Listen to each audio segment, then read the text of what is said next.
So before we actually start the discussion or class, please everybody appreciate yourself, rejoice yourself to able to wake up this morning, have another opportunity to study Dharma, to able to do prayers and chanting,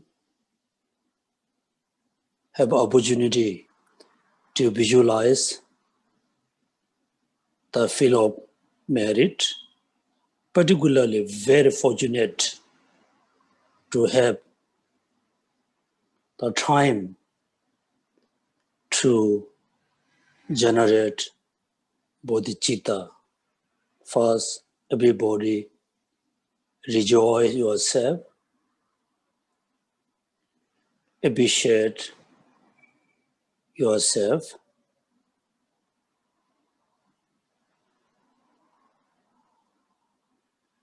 Then have a new kind of commitment. Since this morning until the sleeping, I will do my best to practice the Dharma. I try my best to control the negative thoughts. I try my best to generate the positive minds, particularly great compassion, great love, bodhicitta, and patience.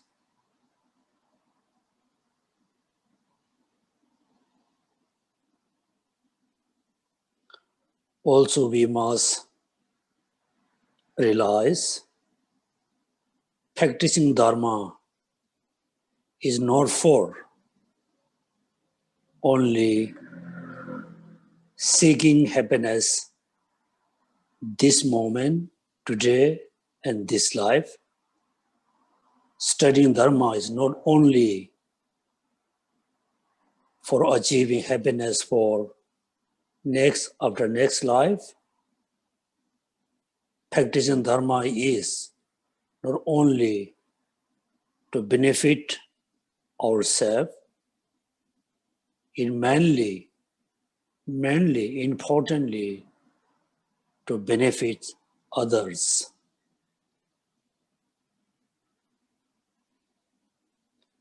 Therefore, at the beginning, everybody have a very pure motivation to study the Dharma,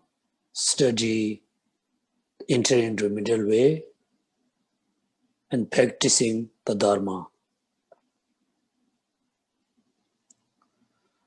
So we study Dharma because not this is our culture. We spend our time studying Dharma, practicing Dharma because we don't have anything to do, nothing to do. Therefore, we are totally free. Therefore, we study Dharma. Not like that. So we study Dharma, we practice Dharma. Is a most important work in our life. The rest of the activities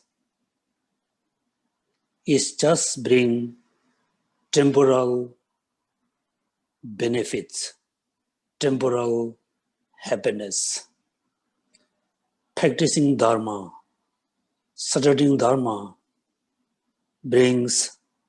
gives temporal happiness as well the long-term happiness, the ultimate happiness.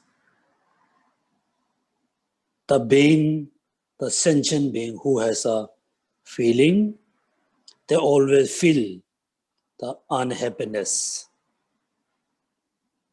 The unhappiness can be limited through practice of Dharma.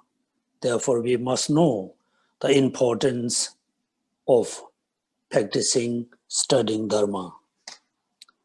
So how we can eliminate the sufferings? We always remember there are only two kinds of suffering: physical sufferings and the mental sufferings. All the physical sufferings very much depend on the mind, particularly very much depend on the negative minds, precisely ignorance, then attachment, then anger, then rest of the negative thoughts originated by ignorance, attachment, and anger. If we don't want the physical sufferings, then we need to stop to have this kind of physical suffering, which is totally the truth of suffering. If we are able to stop the contaminated karma, then we can stop to have the physical body, the truth of sufferings. The karmas can be stopped. We are able to stop or control the ignorance, attachment, anger, ego, so and so. All the negative thoughts can be stopped, can be eliminated if we are able to stop to arise ignorance, able to stop arising ignorance. So ignorance is the root to cause to arise all the negative thoughts, then karmas. Then we need to take this kind of body. So this kind of body which is we have for eons and eons, this is the foundation, this is the source of sufferings. Sickness because of this body. Aging because of this body. Death because of this body. Food because of this body. Drink because of this body. Clothes, like cars, heating, air condition. Most of things we have because in order to protect this body, in order to survive this body, in order to have a pleasant, the physical pleasant. Therefore, this kind of body which is we have is rooted by karmas. Karma arises from attachment, desire, anger, so and so. And everything arises from ignorance. All the Buddha teachings, the Sutrayan teaching, Tantrayan teaching, very simple advice, kind of advice, teaching, advice by Buddha, everything aimed to or realize the ignorance is the root of all kinds of sufferings. All the teachings mainly only aim to realize emptiness, selflessness.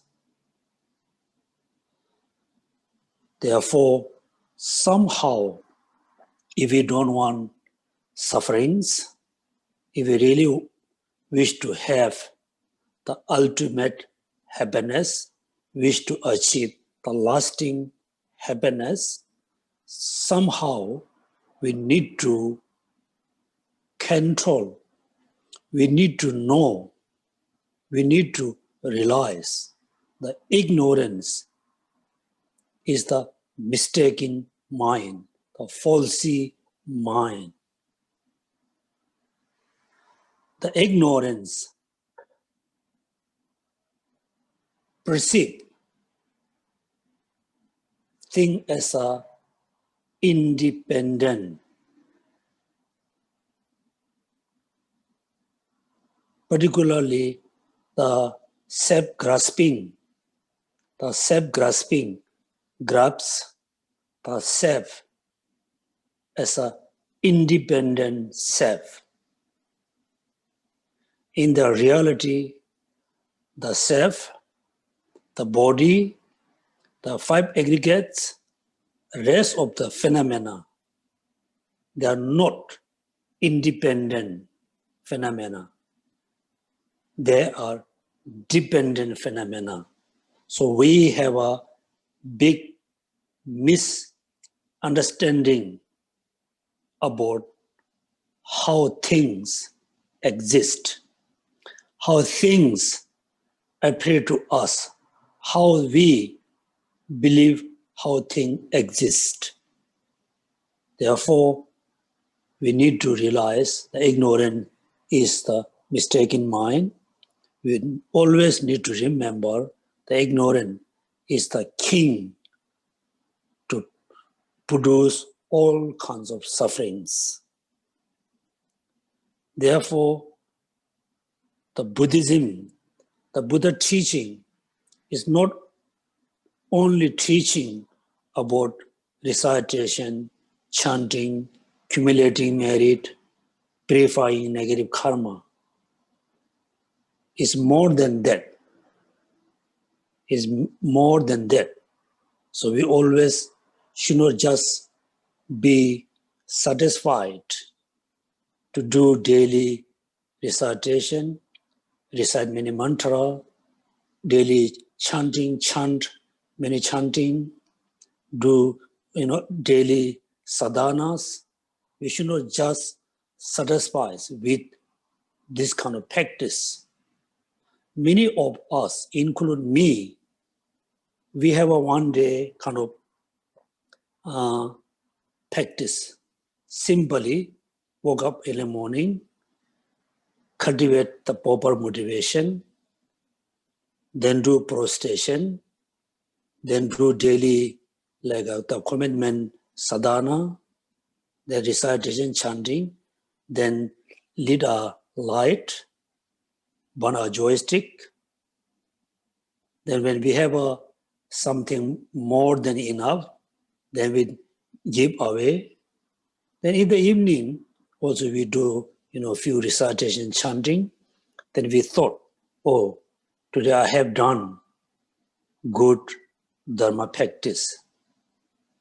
Actually, we are very mistaken.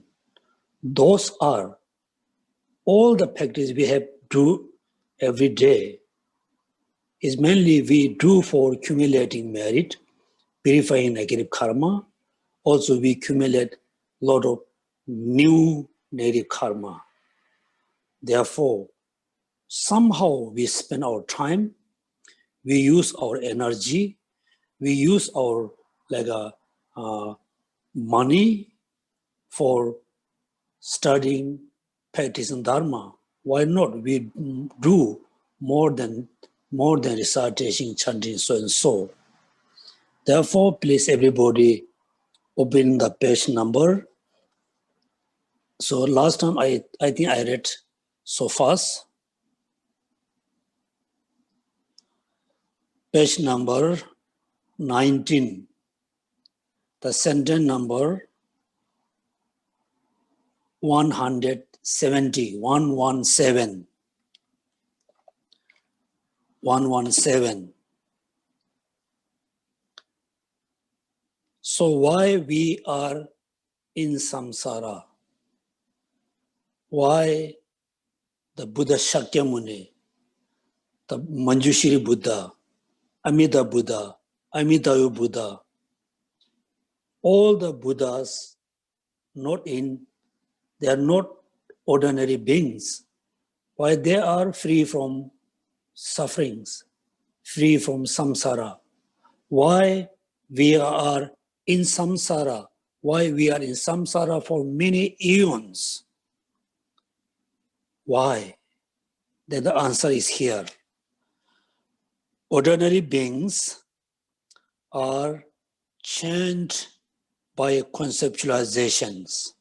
So we, all the ordinary beings, ordinary being me, right? Me,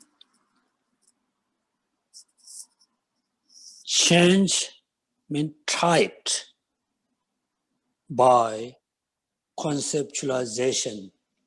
We wish to free from suffering, but we are totally typed, totally changed by ignorance.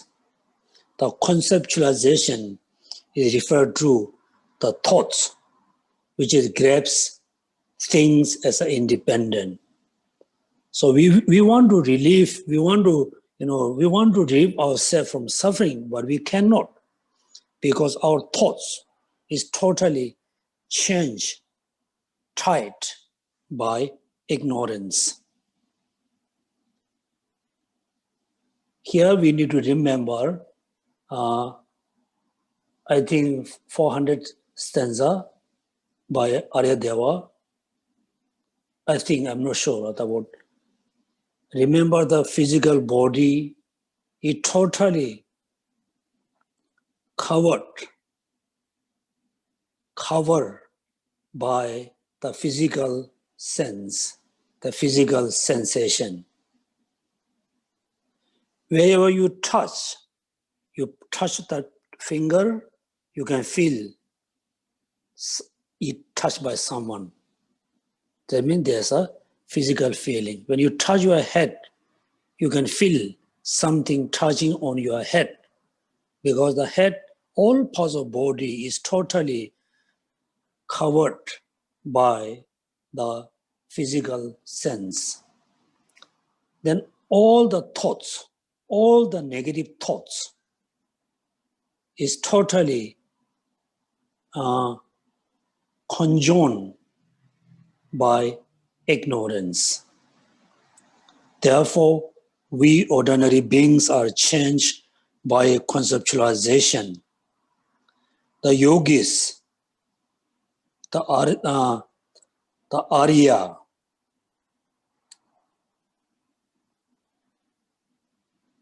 the Buddha, they are not changed by conceptualization because yogi who do not conceptualize become free. Because they who are totally free from samsara, who are, be a Buddha, they are totally free from this physical body. They have a body, but they have a different kinds of body. They are totally free from samsara. They're born in samsara, but they are free from samsara. So because they are free from the physical body, because they don't have the self-grasping, therefore they are free. Who do not conceptualize become free. Then how we can have the non-conceptualization? Then the next two lines, the wise have said that the very cessation of conceptualization. So if you cease the conceptualization, you are free. Until you have the conceptualization, you are always bound in samsara. So how we can cease the conceptualization, how we can eliminate, how we can stop the ignorance. Then the last sentence is the fruit of refined analysis. The cessation of conceptualization is very much the fruit of refined analysis. So we need to analyze each of every kind of phenomena. We need to analyze. Particularly, we need to analyze about I, me, we. So we need to analyze. When you analyze very precisely, very fine way, then you can see, oh, there's a duality. There's a duality. I believe this way, the things are in different way. I thought the thing must be that way, but it is opposite. Then you will realize, I am mistaken. I was totally ignorant. So the analysis is very, very important, a fine analysis. So if you analyze with all phenomena, particularly the five aggregates, and particularly the I, then we can cease the conceptualization. Then we can be free from suffering. We will be very free. Right? So, fruits of refined analysis. Therefore, all the Madhyamika's master, particularly Nagarjuna, he written 5 thetis or 6 thetis. When I say 5, you need to exclude the jewel, what call Umar Inchen Trawa, precious garland. When you say 5 thetis, you need to exclude the precious garland. When I say 5 thetis, then we need to include the precious garland into the 6 thetis. Because the precious garland is more about methods, practice. Is explain the profound teaching. Is more about like a bodhicitta, compassion, patience, 6 perfections. So rest of the thetis, rest of the teaching written by Nagarjuna, the 5 thetis is very much from beginning to end. Each line is about analysis about the thing, very refined analysis, very refined logics. Therefore, analysis in the thetis is not out of fondness for debate.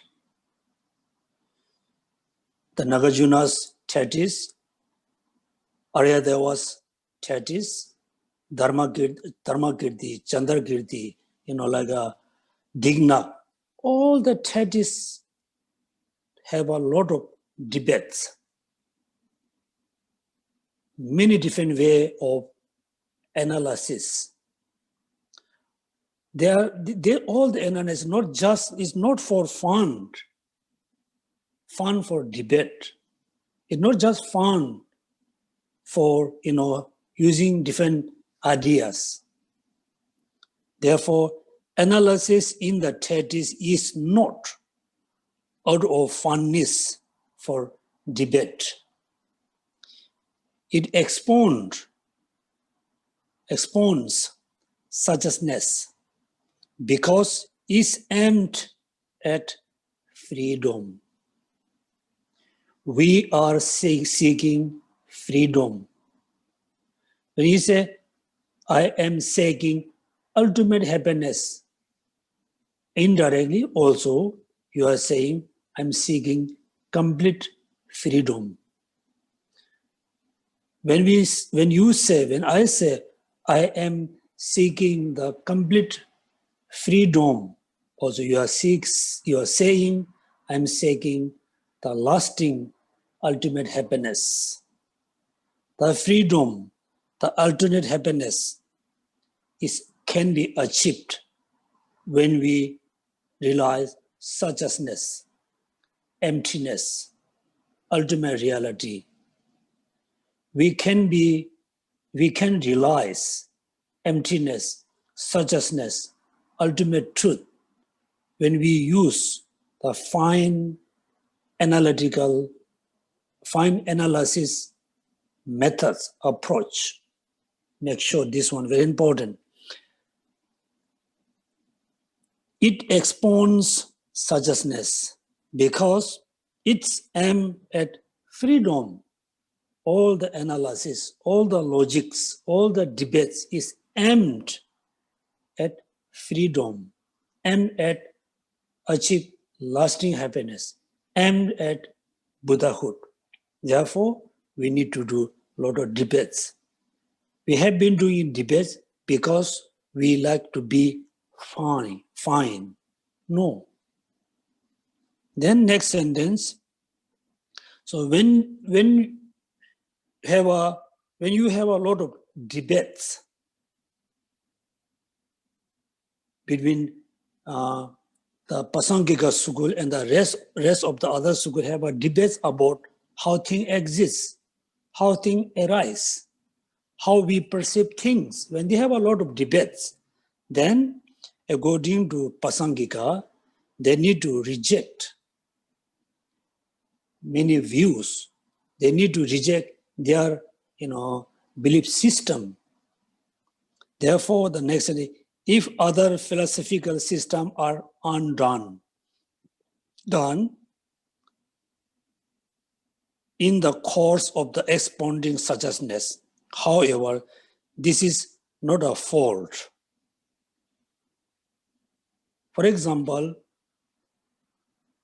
when the doctor notices the person has a very, civic, very sincere, very serious, cancer, part of the heart, part of the lungs, part of the kidney, liver, abdomen. They can find there's a little kind of dot, black dot of thing which is very cancer. Then doesn't matter, they have to remove. I know it's very painful. I know, the doctor know after they remove something, the person has always some problem here and there, but no choice. They have to remove. Therefore, in order to be free, in order to achieve freedom, lasting happiness, we need to realize the emptiness. In order to achieve emptiness, we need to go through a lot of analysis, a lot of investigations, a lot of debates. When we have a debate, then we need to reject many belief systems from school, other philosophical view. So this okay, is saying here. However, this is not a false. So this sentence is mainly saying freedom from suffering, achieving lasting happiness. Everything can be achieved when we realize emptiness. Emptiness. If you realize emptiness, you can be free. If you don't realize emptiness, we always be in samsara. We always change, or control by ignorance. Therefore, we need to do a lot of analysis, a lot of debates for realizing emptiness.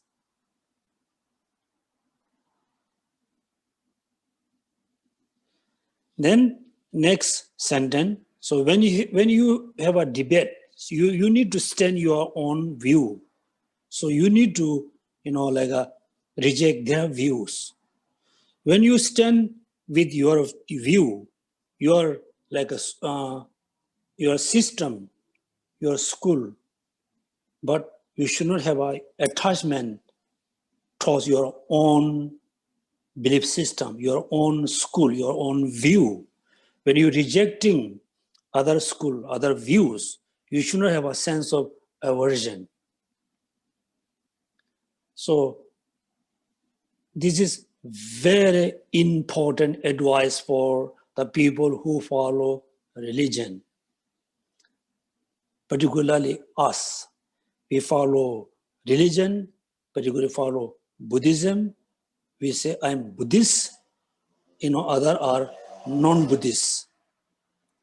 When we say, I'm Buddhist, we have very strong attachment, very strong pride about our own belief system, our own school, our own practice. These are wrong. Because our practices, Buddha teaching is aimed to reduce anger, not cause to arouse anger. Should not be cause to arouse anger. The Buddha teaching is aimed to reduce attachment, not cause to arouse attachment. Therefore, as a Buddhist, we must have a very pure, deep respect to Buddha. We should not attach. We must have a very sincere respect to the Buddha teachings, all the practices, but we should not have a sense of attachment. Therefore, attachment towards one's own view, and likewise, aversion for others' views. All of this is just thoughts. Therefore, it is by eliminating attachment and aversion and engage in the analysis that one shift again freedom. Therefore, if somebody criticizes about Buddhism, somebody criticizes like Buddhist people, we get angry, upset. When we get angry, that means it's a very clear kind of sign we have a strong attachment. We have a strong pride. Somebody criticizes Buddhism, then we feel hurt. If you don't have attachment, let them criticize. What makes it different? If somebody really says, oh, Buddhism is very good, Buddhist people are very good, then we feel very pride. We feel proud. What is very sense, it's a very clear sign. We have a very strong sense of attachment, sense of pride. If you have this kind of thoughts, somebody praise you and your, like a view, your practice, you feel happy, then you haven't really surprised the worldly concern. Worldly concern. Somebody criticizes you, somebody, talks about your faults, your problems. If you get angry, also is a very clear sign you haven't surprised the worldly conscience. So if you're not able to control the worldly conscience, the eight worldly conscience, then mentally we cannot be happy. If we are not able to mentally happy, then we cannot have a healthy life, healthy body. Therefore, living in society, many people will say so many things. Many people say good thing about you. Many people say bad thing about you. Many people say good thing about your clothes, your jewelry, your watch, your car, your position, your name. Many people say very bad things about you, your family, your name, your position, your money, your power, your body, your jewelry. But you must think, I don't care. I don't care. Somebody say good thing about me. It doesn't mean I can be good. I am a good person. It doesn't mean I become good. Somebody say bad thing about you. You might think, I don't care. It doesn't mean I'm bad. If somebody is saying the truth, you are good, bad person, somebody say, oh, you are bad person, you are not doing the right thing. We should not just simply say, I don't care, but we should not hurt, should not be hurt. If somebody say like that, we must correct ourselves, try to correct ourselves, try to be better person. Therefore, it is very important to control attachment, control ego, control pride. If you're not able to control those, then I can say, or you can say, I am not good Buddhist. I'm not seriously following the Buddha teaching, Buddha advice. Therefore, attachment for one's own view and likewise aversion for other view. All of this is just thought.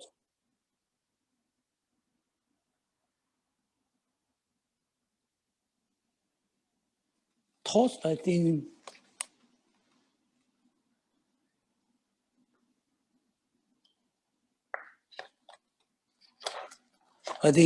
this is, I'm not sure this sentence we can say just thought.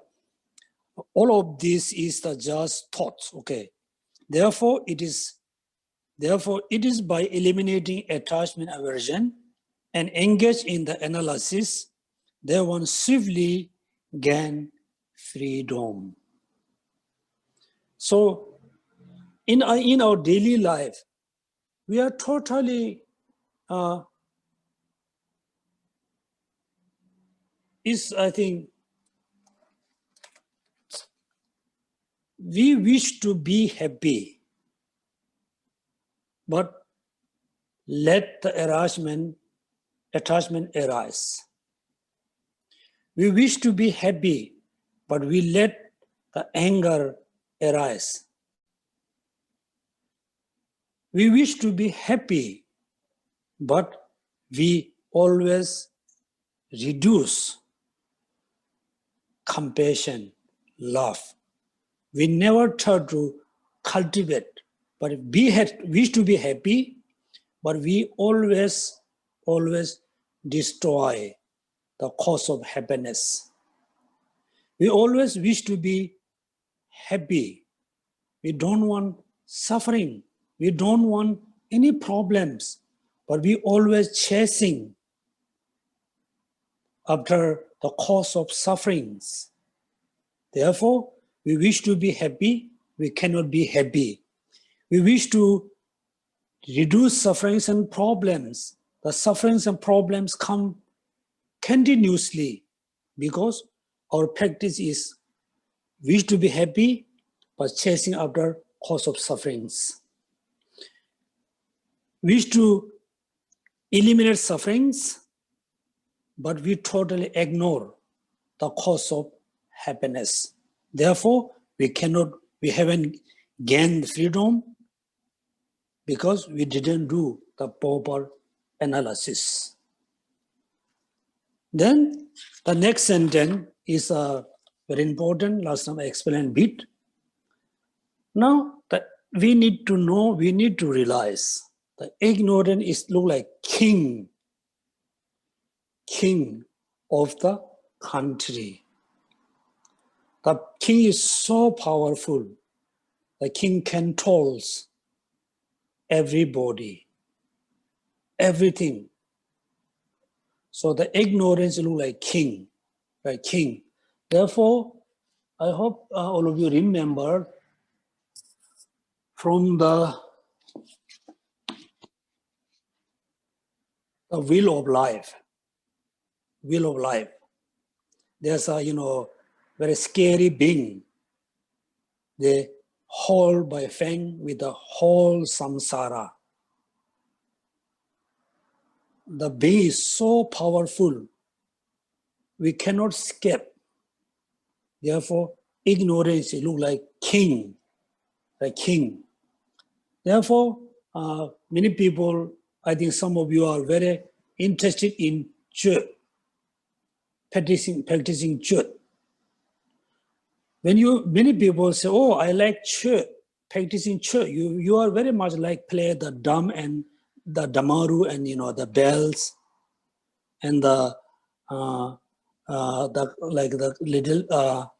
instrument, gangling, and wearing different clothes and playing the two object, damaru and bells, and you chant very nicely with a nice melody, that you feel happy, I'm doing church.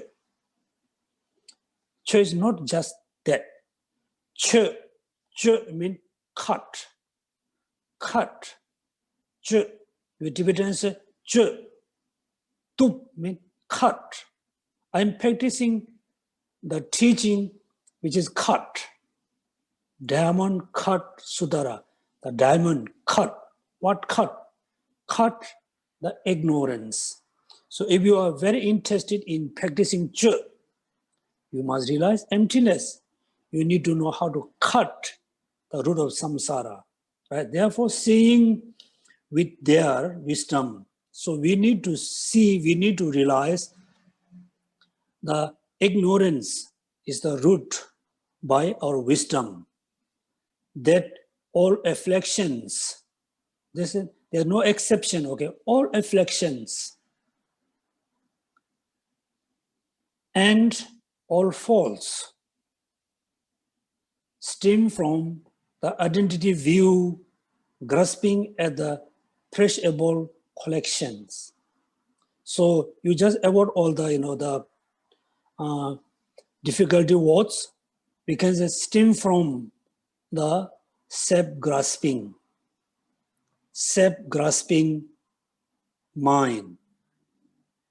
That means seeing with their wisdom, their all afflictions and all faults stem from the identity view grasping at the perishable collection. And knowing that self is the focus of the identity view, the yogi engage in the negation of selfhood. So ignorance is the root to stem all the afflictions, all the faults refer to the aging, birth, aging, and death, and include all the afflictions stem from the self-grasping. We need to know, we need to see how through our wisdom, through analysis methods, we will see. Then knowing that, we need to know self is the focus of this identity view. The yogi engage in the negation of selfhood. So I said many times, when you chant together, you have to chant exactly according to the text.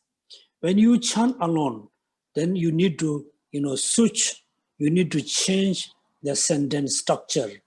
Here you can see, seeing with my wisdom, seeing with my with my wisdom that all affliction and all faults stem from the identity view, my grasping. And I must know that what I need to know the self is the focus of the identity view. So now here remember, focus, the identity view. Focus, we need to know the self is the focus. Self is the object of the self-grasping. Self-grasping, focus the self. Right? Grasping self. Not just focus on self, then the self-grasping perceived the self as an independent phenomena. Therefore, next sentence, the yogi engage in the negation of selfhood. Therefore, the yogi engage in the negation of selfhood. Selfhood, right? Selfhood means the independent self. Independent self. This self is consumed, so this one no need. So when you analyze about self, first how we need to study. First, with intention, you should say, I want to eat. I want to eat a bread. Right? I want to eat bread. There's a thoughts, thinking, want to eat bread. Who wants to eat bread? I want to eat bread. I am a human. Right? When we say I, that time there's a thoughts, there's a consciousness which is focused on the I. The consciousness can be mistaken, can be non-mistaken. The thoughts grabs the self as a dependent self, then the thought is not falsy. If the thought grabs the thought as an independent, then the thought is a falsy, the thought is ignorance.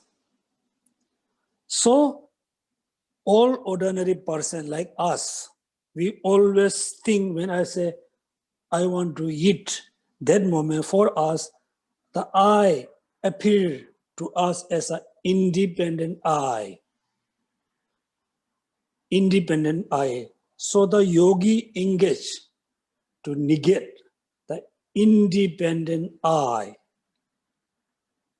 not the dependent I. Dependent I exists. It's the existent phenomena. Independent I is a not existent phenomena. The yogi negate the independent self, selfhood. If we able to differentiate, there's two kinds of I. One I exists, is come from previous life, remain now with this body, and we live next life. But there's a one I is such as not exist. Due to the ignorance, we believe this kind of I is there. Therefore, we need to negate the selfhood, independent I.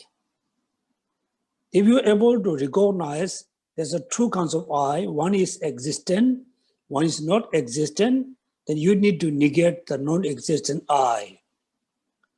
Then, since if you're able to change the selfhood, independent I, then rest of the affliction, which is stem from the selfhood, going to stop. Right?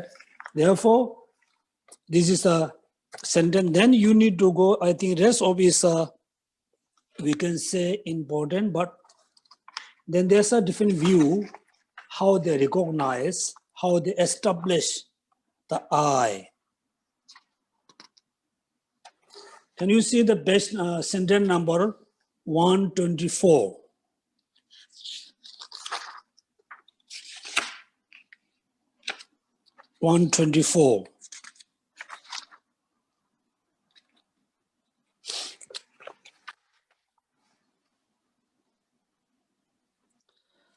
Thus, no self. Make sure you should not have a misunderstanding. Thus means they explain all the reasonings. Thus, no self separate from the aggregates exist. There's a self, but there's no separate from the, there's no separate self from the aggregates.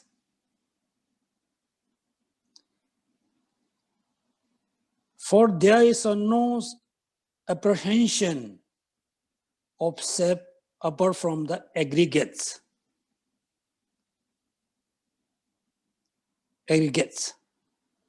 It is also unconceivable or unacceptable to be the basis for being. I clinging for the identity view is present even those unaware of such a self. So the non-Buddhist school, they believe the I, self, is totally separate from five aggregates. Therefore, they go Atma.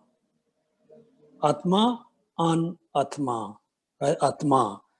So they believe Atma, it means I, self is totally separate from five aggregates. So we Buddhists, we don't accept. Thus no self separate from such as self as, aggregates exist. For there's no apprehension of self apart from the aggregates. It is also unacceptable to be basis for being. I cling for the identity view, present even those unaware of such a self. Those who have spent many eons in the animal realms and so on, do not perceive this unborn permanent entity. Yet one see that I clinging operate in those beings as well. There is thus no self that is separate from the aggregates. So this idea is very important to know. Without five aggregates, we cannot really establish I, self. But the thought, I'm not talking thoughts. For example, I, me, I'm a human being. I'm a teacher. I'm a doctor, right? So we say I'm talking the I. I'm not talking the thoughts, which is thinking about I. The I is there, but the I is not the five aggregates. The five aggregates also not the I. But without five aggregates, we cannot establish, we cannot really say there's an I which is totally separate from five aggregates. Right? So here what we need to study, what we need to analyze, what we need to think, the I, like me, self, is merely designation based on five aggregates. Based on five aggregates, then we designate as a person, as a human being, animal, cow, sheep. But the I is not five aggregates. Without five aggregates, there's no I's. That means the basis and the thing which is established on the five basis are just one entity, not two entity. Right? So these sentences are very important. Then what would happen if the I is totally separate from five aggregates? Then no, the idea about I is totally separate from five aggregates. It is established by the non-Buddhist school. Without studying those school, without having any school kind of influent thoughts, the animal also can establish I. Right? That means I is depend on five aggregates, but not the five aggregates.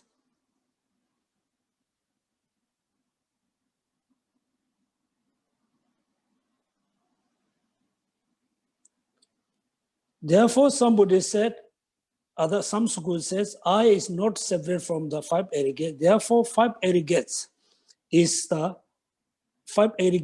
focus of the self grasping. Then this also falls. Then next sentence number 127. 127. I read this one, then we can stop. Now, if the aggregates are the self, then since they are multiple, the self would be multiple. The self would also substantial. It would not be an error, because doing so would present to the substantial identity. Therefore, now if the aggregates are the self, then we have five aggregates, we have many kinds of aggregates. Then since there are multiple self, but there's only just one self, the self would be multiple. So this is the, I think, the rejection who assert the I is five aggregates. Okay, so today we can stop here. So this is our last class for this year's. As I mentioned, since New Year, so we can have a different class. So why not we just start now? We start the Q&A session. I'm not sure what time is it now. It's almost. Konji, Yes. Harry, as soon as we start teaching today, 11:30, right? Yes, sir. Okay, why not we can have maybe 10 minutes, then we can stop Q&A.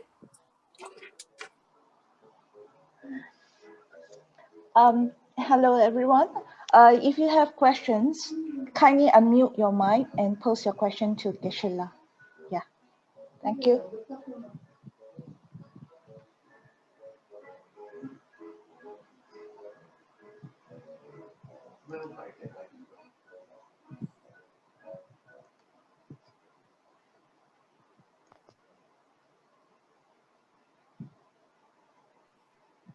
Sarah, this is Charlie Collier. Can you hear me? Hello, Kesela. Maybe can you explain also the last paragraph? Now, if the aggregates are the self, then since there are multiple, the self will be multiple. Can you please explain again?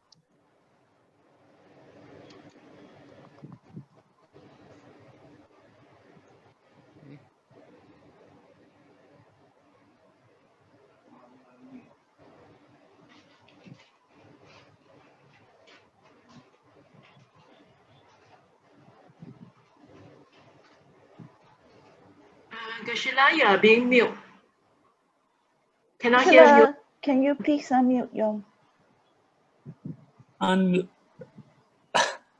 Okay. Hello, everybody. Charlie asking, explain what the meaning. If the I is, if sub is aggregates, then I must be multiply. This means we have five aggregates, right? the feeling. With the feeling, there's a pleasant, unpleasant, neutral. Then the form, there's a many kinds of form we have. Therefore, they were saying if there are so many multiple five aggregates, then must be we can have a multiple I self. Here I'm asking a question, all of you. How many I self do you have, particularly Charlie?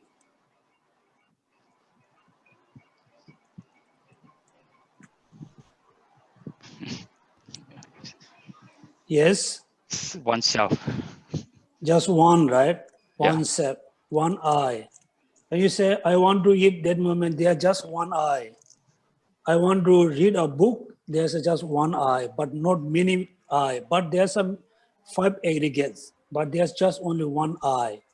If five aggregates, self is a five aggregates, right?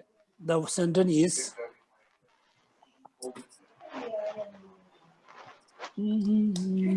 okay, here. Here the Nishutsu too.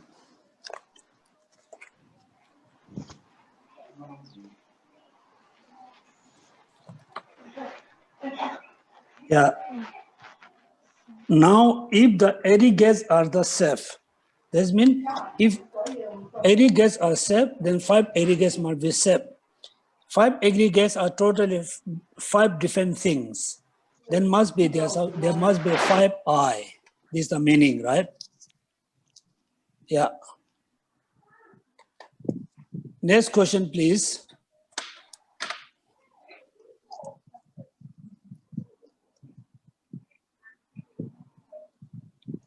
Is there a question? Any question? Hello?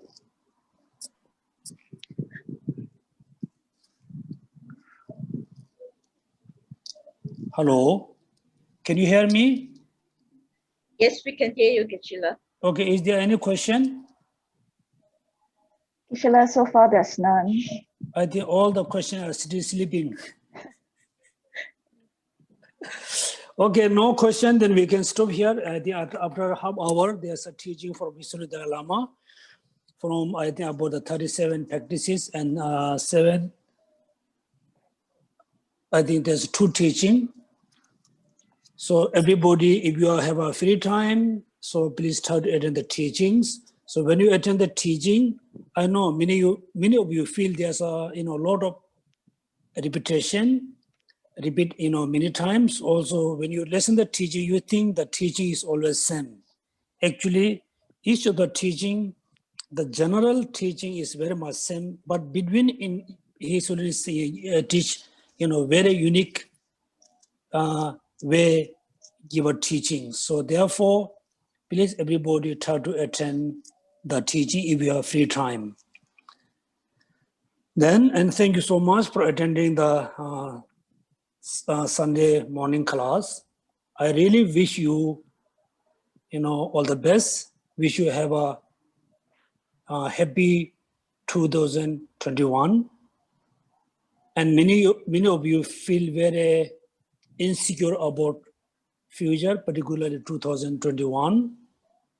So we should not be too worried. We should not be too agitated. We never know what kind of 2021 we can have. So we just hope to have a 2021 can be happy years. Happy or unhappy, not much depend on the external condition.